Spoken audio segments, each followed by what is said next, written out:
All right, welcome to the Robert Show. We are here at Neo4j GraphSummit in San Francisco, and look who I have with me, the chief scientist, Jim, at Neo4j. I'm super excited to be chatting with you today. I just saw your keynote out there. Amazing stuff, great insights. I'm pretty sure my audience would love to know a little about that as well. But just before that, would you like to share a little about yourself, about what you do at Neo4j? Sure thing, Rabbit. So, hello, folks. My name is Jim Webber. I am Neo4j's chief scientist, and at Neo4j, I've been here for about 1,000 years, but presently I run the research team at Neo4j. So I do a lot of computer science stuff, Right. looking for what a graph database might look like in the years to come. Yes, I'm excited to learn more about, obviously the GraphRAG. You mentioned a lot about that in your presentation as well, but not only just that, we spoke about vector, GenAI, so much more. And I'm kind of also curious to learn a little about customers too, what type of customers you're kind of going out. But just to start with, obviously, at your keynote, can you just give us a little bit of the key takeaways? What have you been listening from the audience, the community out there? Would love to get a short overview of it. You bet. So, look, firstly, We're there, yeah? we're there, but actually that's not the important bit. If you look up a bit, we're at Oracle Park, right? Right. And that's interesting, right? Because, again, when I started at Neo4j 14, 15 years ago, Oracle was dominant in the industry. And the very fact that Neo4j could be on the same Jumbotron as Oracle would be laughable, right? Right. So I think one of the things that I addressed in my keynote is this steady march of graphs, right? When, 2009, 2010, graphs were kind of a bit odd. They were for kind of data zealots and weirdos like myself. And now they're not, right? The graphs are extremely normal. Right. Not boring, but normal. The enterprises are using them. And so while Oracle, I think, remains top dog in data, I think we'd all appreciate that. The fact that most enterprises in the Fortune 500 and Fortune 100, even in the G2000, are using graphs. I think that's Right. the first thing that I talked about in my keynote. Like, graphs are normal, and many of the people in the audience are using graphs or are keen to. The second part, I think, is more futuristic looking. Right. So this idea now that we have quite compelling AI systems, LLMs, and how they are not themselves a complete system. Right? If we leave an LLM, a raw LLM, to make decisions, it's going to make terrible decisions, because the very thing that makes them seem creative, the hallucination, is also the thing that makes them spew out untruths. Right. So what we're seeing now is a more systems-oriented approach, right? So we're taking an LLM, but we're combining it with something that is deterministic, something that's transparent, curated, and that's something now, in modern times, if I can say that, because they've only been around for 2 years, Right. but in modern times, that's a knowledge graph. So the combination of knowledge graphs and LLMs, people are finding to be very, very fruitful. In fact, the talk after my keynote, we had a panel, and Exactly. many of the panelists kind of riffed on that same theme, right? Yeah. That they're all seeing knowledge graphs as this kind of underlay to dependably or safely start to deploy their LLMs. Yeah. Do you also think, Jim, knowledge graphs are sometimes underrated, and now it's kind of picking up Yeah. anything, because those are enterprise leaders talking out there. And when it's coming from, obviously the enterprise leaders, the practitioners, they're kind of doing, the real work in the space, and they're kind of using, they have like their teams doing it, and it's like massive teams. Those are big names. I saw that. So kind of curious to know about, if you feel it's underrated, how it's gonna how it's gonna pick up in the near future. I think for many years, it feels like a long time that I've been at Neo4j, and it has. That's my 14th year. Right. We did a bunch of work on graphs. Yeah. And all of these, I think if you looked at them, or many of them were knowledge graphs. They were semantically rich. Right. They contained curated facts that people were putting to good use. But it's taken time for the kind of knowledge of knowledge graphs, well, it's a bit meta, the knowledge of knowledge graphs to kind of reach a broad amount of practitioners. Yes. But with GenAI and the kind of inimical link that it has to knowledge graphs, it's suddenly propelled knowledge graphs Right. up the agenda. Right. So like Right. most data practitioners, from perhaps having a vague idea a few years ago, it's now very familiar with them. Like, it's a hot topic all of a sudden in data. Right. No, I love it. I love those insights. Thanks for sharing that. I'm kind of also curious to learn a little about, graph databases. Yeah. Because I know there was a little bit of the graph databases that you kind of spoke about as well. So what are they, why, and how are they different? Sure. So if you remember relational databases, Right. I'll point out Yes. Sponsored by Oracle Park. You're going to edit that in post, aren't you? Right. So if you think about relational databases, before you get into the tables and joins and all of that, the design step you do is typically called an entity relationship diagram. And that's the meta model, right? That's where the richness of your data model lives. And then you're forced to do these contortions in terms of tables and turn your data model into something that looks like a bunch of Excel spreadsheets jumbled together. Right. That ERD is a graph.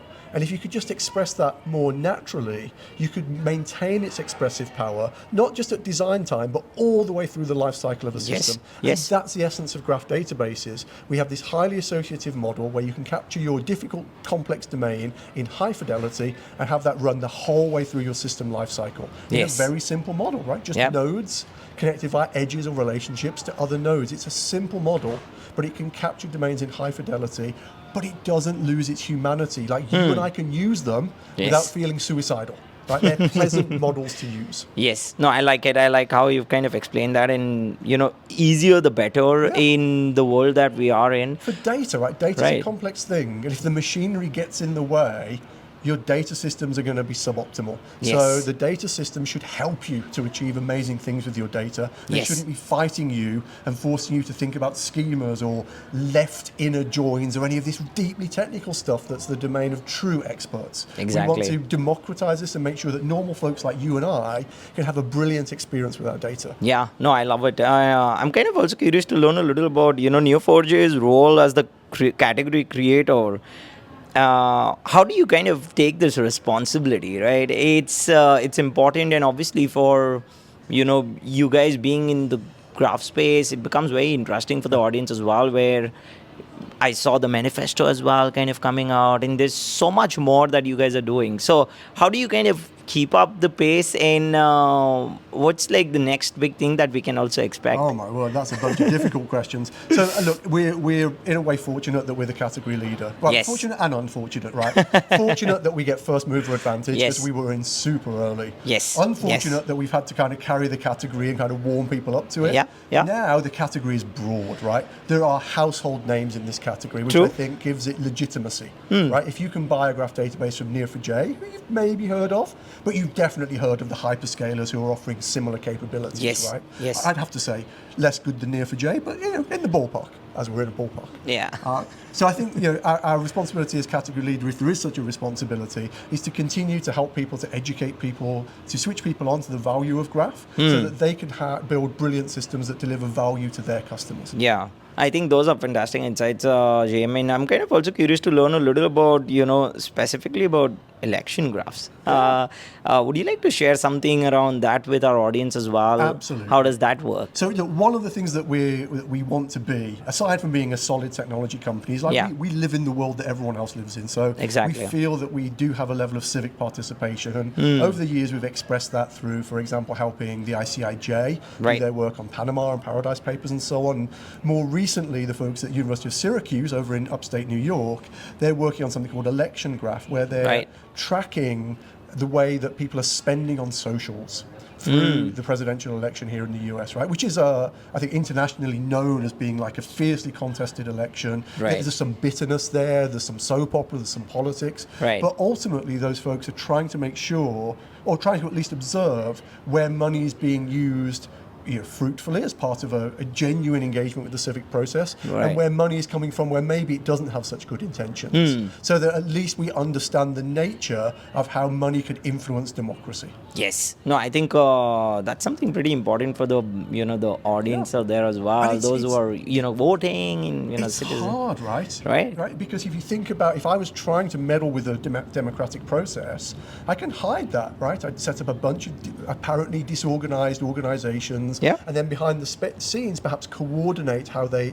work, how they spend. But a graph can help us to join those dots together. So once we're into the network, we can reel in the whole thing and say, actually, these 20 different organizations that are acting in poor faith, they're actually controlled by this single agent, right? And then suddenly you illuminate some of this murkiness in the democratic process, and you keep the democratic process clean and fit for purpose for future generations. I love it. looks like y'all have been in the space and y'all have been doing massive.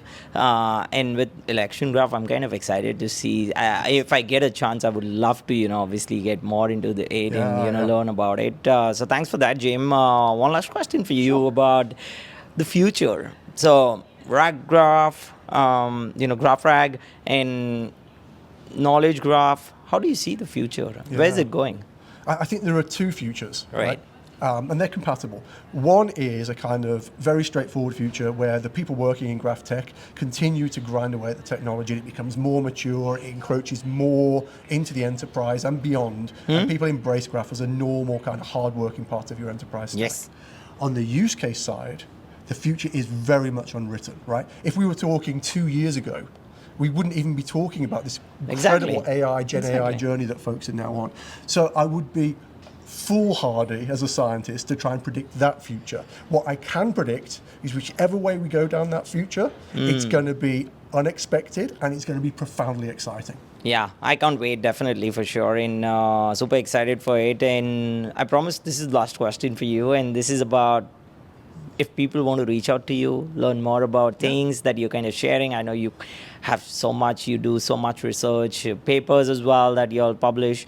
Where can they do that? Is LinkedIn a good place? I know the website is, obviously. Sure. I mean, look, if you folks are really desperate for LinkedIn friends, hit me up on LinkedIn. More than happy to connect with you on there. Yeah. But also, if you go to neo4j.com, you can get copies of the books that I've written, which are friendly books rather than the scientific papers. Yeah. They're freely available as full free ebooks, the O'Reilly ebooks. So go head up to neo4j.com, grab those books, and any feedback you want to send me, hit me up on LinkedIn, and I'd be happy to connect. Awesome. So you know where to meet Jim, and feel free to reach out. But I would suggest there's so many resources by Neo4j. Go check it out. I'll also share a link with you all. Thank you very much. Thanks, Jim, Thanks, for Robert. chatting with us on the Lovely Robert Show. chatting with you. Thank you. Thank you, everyone.